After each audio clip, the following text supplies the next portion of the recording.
Welcome to Samba Samba. Enjoy the video. You begin by opening Google Maps and centering the area you want. This gives a stable reference. Once done, right-click a clear corner and choose Measure Distance to drop the first point. You place subsequent points around the parcel's visible boundary. Make sure to zoom in for precision and use satellite view when outlines are unclear, because aerial imagery shows fences and edges that the map view hides. This first set of points establishes the polygon you will refine next. Now you refine the shape by adding points at each corner and along curves, tracing the complete boundary. You drag points to snap to visible edges. This tightens accuracy because small shifts change area calculations.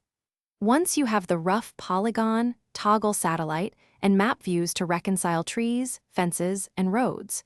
You may need to add extra intermediate points on irregular edges. Make sure to check that the last point returns to the start, so the polygon is closed and the area can be computed. To finish, inspect the measurement box.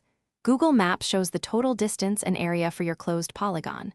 You can switch units mentally, meters squared versus feet squared, by noting the displayed units because the tool may use metric by default.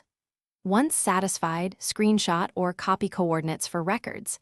If the area looks wrong, retrace critical corners and add finer points on curves. One key troubleshooting tip: clear the measurement and redo the polygon at a higher zoom level to remove small placement errors. Thanks for watching. Consider subscribing if we helped you.